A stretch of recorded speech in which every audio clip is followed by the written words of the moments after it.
အားလုံးမင်္ဂလာပါဒလိုက်အော်ချိန်မှာကြိုဆိုပါရခင်ဗျာရမ်းချောရင်အသားချောမယ်ရမ်းကြမ်းရင်အသားကြမ်းမယ်ရမ်းစိတ်ရင်ကြောက်သားတင်းမယ်ရမ်းကျဲရင်ကြောက်သားရော့မယ်ပေါ့နော်အထူးအဖြင့်ရမ်းကျဲရင်ကြောက်သားရော့တယ်ဆိုလို့ရှိရင်ရမ်းကျဲသွားရင်ကျွန်တော်တို့ကြောက်သားကလည်းကျဲသွားပါတယ်ကြောက်ရဲ့မျက်နှာပြင်မှာအခေါ်မှာရှိတဲ့ကြောက်သားကလည်းကျဲသွားပါတယ်ခင်ဗျာဒါဒီကျွန်တော်တို့စာရွေးရဆိုလို့ရှိရင်ဒီအနေထားတွေကကျွန်တော်တို့သုံးသက်ကြည့်မယ်ဆိုလို့ရှိရင်တော်များများကတော့နီးစပ်မှုရှိရလို့တော့ပြောလို့ရပါတယ်အားလုံးဟာမှန်တယ်လို့တော့ပြောလို့မရပါဘူးခင်ဗျာဒါကျွန်တော်တို့ရန်နဲ့ပတ်သက်ပြီးတော့မှကြောက်ရအခေါ်မှာရှိတဲ့အနေအထားတစ်ခုကျွန်တော်တို့သုံးသက်ကြည့်တာဖြစ်ပါတယ်ဟုတ်ပြီဒါဆိုလို့ရှိရင်ကျွန်တော်တို့က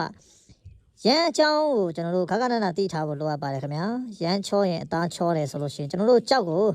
ဝယ်မယ်ဆိုလို့ရှိရင်ကျွန်တော်တို့ကြောက်လောကထဲမှာရက်တည်နေတဲ့ကျွန်တော်တို့မိတ်ဆွေเนาะအပေါင်းအသင်းများအားလုံးနော်ကျွန်တော်တို့ကြောက်လောကထဲမှာရက်တည်နေတဲ့သူတွေအားလုံးကကျွန်တော်တို့ဘာကိုကြည့်ပြီးတော့ကျွန်တော်တို့ဝယ်ရမလဲဆိုတော့ရန်ကိုကြည့်ပြီးကျွန်တော်ဝယ်ရမှာဖြစ်ပါတယ်ရန်ကိုဘယ်မှာမြင်ရလဲဆိုတော့ရန်ပါလဲတချို့ဒီလောကနေပြီးမှာရက်တည်နေတဲ့ကြောက်သမားမဟုတ်တဲ့သူတွေကြတော့ကျွန်တော်တို့ရန်နဲ့ပတ်သက်ပြီးတော့ရန်ဆိုတာဘာလဲဆိုတာတော့မမြင်ဘူးတဲ့သူတွေပြန်ပြီးတော့မေးရမယ်မေးခွန်းထုတ်ရမယ်လူမျိုးတွေလည်းကျွန်တော်တို့ရှိပါတယ်ဒါဒီကျွန်တော်တို့ဒီကြောက်လောကရဲ့နေပမှာရက်တည်နေတဲ့သူမဟုတ်ဘဲနဲ့ကျွန်တော်တို့ပြင်မာလောကမှာအခြားပြင်မာလောကကရက်တည်နေတဲ့လူတွေဒါလည်းကျွန်တော်တို့ဒီမေးခွန်းကိုထုတ်အောင်မှာဖြစ်ပါတယ်ခင်ဗျာအဲ့တော့ကျွန်တော်တို့ရန်ကိုမတီးပဲနဲ့ရန်ဆိုတာတော့ဘာတော့မမြင်ဘူးပဲနဲ့ကျွန်တော်တို့ကြောက်ကိုရန်ပြီးတော့ဝယ်နေမယ်ဆိုလို့ရှိရင်ဒီလူတွေဒီတစ်ချိန်ကျရင်ကျွန်တော်တို့ဘဝတွေဆုံးရှုံးမှုတွေဖြစ်လာနိုင်ပါတယ်ငွေကြေးကုန်ကျမှုတွေလည်းကျွန်တော်တို့ပို့ပြီးများလာနိုင်ပါတယ်အခက်မသိရင်ကျွန်တော်တို့အပေါင်းအသင်းမိတ်ဆွေများပါလာလို့အပေါင်းအသင်းများမှားသွားကြလို့ကြောက်ပညာလည်းမသိရန်လည်းမမြင်ဘူးပဲနဲ့ကြောက်ကိုရန်ပြီးလုပ်မယ်ဆိုလို့ရှိရင်တော့ဒီလူတွေဒီတစ်ချိန်ကျရင်ဝေကုန်ပြီးတော့မှဘဝတွေပြတ်သွားနိုင်တယ်ဆိုတာသိထားသင့်ပါတယ်ခင်ဗျာ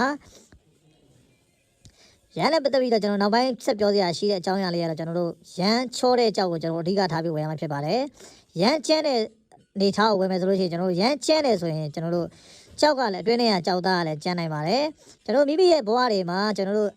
ကောင်းမွန်စွာနဲ့ချုံမောမှုကိုကျွန်တော်တို့နေထိုင်သွားမှာလားကြည်ကြတဲ့ဘဝခီးရခက်ခဲမှုတွေနဲ့နေထိုင်သွားမလားဆိုတာတစ်ချက်တင်တို့ရွေးချယ်တင်မှာဖြစ်ပါတယ်တင်တို့လည်းစဉ်းစားကြည့်မယ်ဆိုရင်နားလိုက်မယ်လို့ထင်ပါတယ်ခင်ဗျာမိမိရဲ့ဘဝမှာကျွန်တော်တို့ကောင်းကောင်းမွန်မွန်နဲ့ဘဝခီးလန်းလေးရချုံမောနေတာမျိုးပဲကျွန်တော်တို့လူတိုင်းကျွန်တော်တို့လိုချင်ကြတာဖြစ်ပါတယ်အဲ့တော့ကျွန်တော်တို့ကြောက်ဝယ်တဲ့ခါကြလို့ရှိရင်ကျွန်တော်တို့ရန်ချောတဲ့ကြောက်ကိုကျွန်တော်တို့ရှာပြီးဝယ်အောင်ဖြစ်ပါတယ်ရန်ချောတဲ့ကြောက်ကိုများတော့ပြရှောင်းဝယ်မယ်ဆိုလို့ရှိရင်ကျွန်တော်တို့ရာခိုင်နှုန်းအပြည့်ကတော့ကျွန်တော်တို့ပြောမယ်ဆိုရင်80%ရာခိုင်နှုန်းကတော့ကျွန်တော်တို့ကြောက်သားကောင်းတာရနိုင်ပါတယ်ခင်ဗျာကြောက်သားကောင်းတယ်ဆိုတာအဓိကအဖြစ်ကျွန်တော်တို့အရင်အမြင်သားတွေတော့မဟုတ်ပါဘူးဗျာကျွန်တော်တို့ရေခဲသားတို့မျိုးတို့เนาะအသက်ဆန်းလို့ဟာမျိုးတွေဒါမျိုးတွေတော့ကျွန်တော်တို့မရရင်တော့ပါဗျာကျွန်တော်ရန်ချောတဲ့အနေထားလေးတွေကျွန်တော်ကြည့်ပြီးဝယ်မယ်ဆိုလို့ရှိရင်ကျွန်တော်ကြောက်သားအနည်းဆုံးခါသားအဆင့်လောက်တော့ကျွန်တော်တို့ရနိုင်မှာဖြစ်ပါတယ်ခင်ဗျာကြောက်သားရတယ်ဆိုရင်ကျွန်တော်တို့ကြောက်မျိုးတန်းကလည်းနေထားကကျွန်တော်တို့ရနိုင်ပါတယ်ခင်ဗျာအဲ့ဒီတော့ကျွန်တော်တို့အနည်းဆုံးကြောက်သားအဆင့်ရပြီဆိုလို့ရှိရင်ကျွန်တော်တို့ဒါရန်နဲ့ပတ်သက်ပြီးတော့ကြည်ချင်းအပြင်ကျွန်တော်တို့ကြောက်သားရတဲ့လက္ခဏာလေးတွေကျွန်တော်တို့ရပြီဆိုလို့ရှိရင်ကျွန်တော်တို့ဟာအပွင့်လိုင်းမမိတော့မှကျွန်တော်တို့အနည်းဆုံးကျွန်တော်တို့ဘဘူးလိုင်းမှာကျွန်တော်တို့လုပ်လို့ရတဲ့အနေအထားလေးဖြစ်လာနိုင်ပါတယ်ခင်ဗျာဒါလေးကိုကျွန်တော်အကြံပြုတာပါခင်ဗျာအဲ့တော့ကျွန်တော်ရဲ့ The Light of Jade ကိုအမြဲတမ်းကြည့်ရှုနေတဲ့မိတ်ဆွေများအားလုံးလည်းမင်္ဂလာပါလို့ကျွန်တော်နှုတ်ခွန်းဆက်တာရင်းနဲ့ကျေးဇူးအများကြီးတင်ပါတယ်ခင်ဗျာအားလုံးပဲကြောက်အောင်ကြပါစေဗျာ